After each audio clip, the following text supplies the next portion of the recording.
విజృంభిస్తోంది. కొత్తగా 4213 కరోనా కేసులు నమోదైనట్లుగా ఆరోగ్య మంత్రిత్వ శాఖ జాయింట్ సెక్రటరీ లవ్ అగర్వాల్ తెలిపారు.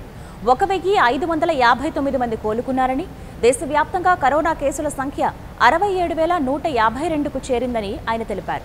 అయితే కోలుకున్న వారి సంఖ్య ఇప్పటివరకు మొత్తం 20917కు చేరగా ప్రస్తుతం 44029 మంది యాక్టివ్ మెడికల్ సూపర్విజన్లో ఉన్నట్లుగా ఆయన తెలిపారు. कम्युनिटी से लड़ रहे हैं, तब कम्युनिटी से हमें हर तरह के सपोर्ट की सख्त ज़रूरत है और इसमें सबसे अहम है हेल्थ सीकिंग बिहेवियर। हम सबको मिलकर ये प्रयास करना है कि जिस भी किसी को कोविड-19 के सिम्टम्स डेवलप हों, वह उसे छुपाए नहीं बल्कि सामने आकर उससे संबंधित इलाज ले।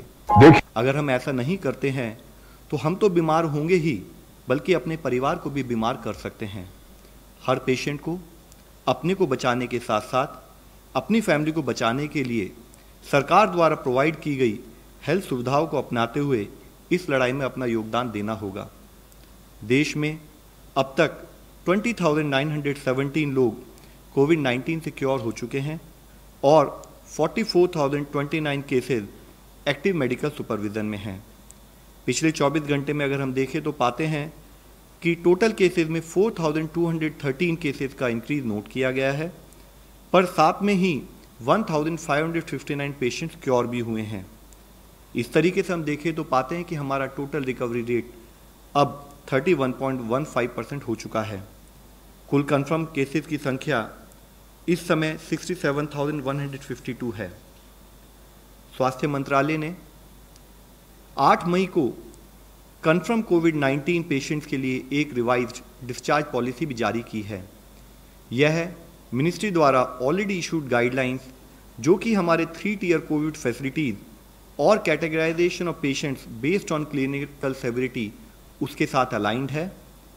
पहले जो क्राइटेरिया था कि या तो चेस्ट रेडियोग्राफ क्लियर होना चाहिए या 2 कॉन्जिक्यूटिव RT-PCR टेस्ट नेगेटिव होने चाहिए, उसके भिन्न होते हुए नई डिस्चार्ज पॉलिसी के अनुसार जो केसेस जो कि माइल्ड हैं, वेरी माइल्ड, आज जब हम कोविड-19 जैसी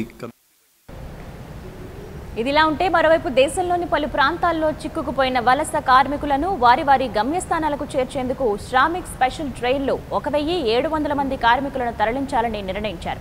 ఇప్పటివరకు ఈ రైల్లో 1200 మందిని మాత్రమే తరలించేవారు. తాజాగా ఈ రోజు రైల్వేలు ఈ నిర్ణయం తీసుకున్నాయి. 105 महिलाएं और 4 बच्चे भी शामिल थे। इसी क्रम में INS मगर मालदीव के माले बंदरगाह से लगभग 200 यात्रियों के साथ कल भारत के लिए रवाना हो चुका है। वंदे भारत मिशन के अंतर्गत 10 मई तक 23 फ्लाइट्स द्वारा लगभग 4000 भारतीय जो विदेशों में फंसे हुए थे वापस भारत आए हैं। श्रमिकों के लिए चलाई जा रही विशेष ट्रेनों के माध्यम से अब तक 5 लाख से अधिक यात्रियों को उनके गंतव्य स्थान तक पहुंचाया गया है। अभी तक 468 विशेष ट्रेनें चल चुकी हैं, जिनमें से कल 10 मई को 101 ट्रेनें चली थी। कल कैबिनेट सेक्रेटरी ने सभी राज्यों और केंद्र शासित प्रदेशों के मुख्य सचिवों एवं स्वास्थ्य सचिवों के साथ वीडियो कॉन्फ्रेंस की। इस बैठक में राज्यों और केंद्र शासित प्रदेशों द्वारा प्रवासी श्रमिकों की आवाजाही में दी रही सहायता की भी समीक्षा की गई। वीसी में और उसके पश्चात गृह मंत्रालय ने पत्र द्वारा राज्य सरकारों से अनुरोध किया है कि वे सुनिश्चित करें कि किसी भी हालात में प्रवासी श्रमिक सड़क और रेलवे पटरियों का सहारा न लें। यदि ये सड़क या रेलवे पटरियों पर पैदल यात्रा करते हुए पाए जाते हैं तो उनके लिए बस या ट्रेन द्वारा यात्रा की व्यवस्था करने की चेष्टा की जाए।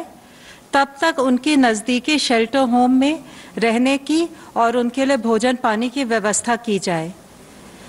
राज्य सरकारें रेलवे को अपना सहयोग दें ताकि रेलवे अधिक से अधिक श्रमिक स्पेशल ट्रेनें चला पाए और प्रवासी श्रमिक सुचारू रूप से अपने घर वापस जा सके।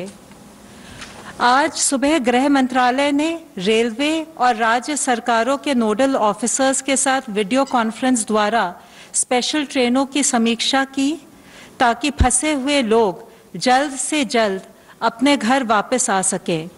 इस बात पर जोर दिया गया कि अगले कुछ हफ्तों तक रोज कम से कम 100 श्रमिक स्पेशल ट्रेन्स चलाई जाए, जिससे श्रमिकों को वापस घर आने में कोई समस्या नहीं आए। 698 यात्री थे, जिनमें 105 महिलाएं और 4 बच्चे भी शामिल थे। इसी क्रम में आईएनएस मगर मालदीव के माले बंदरगाह से लगभग 200 यात्रियों के साथ कल भारत के लिए रवाना हो चुका है।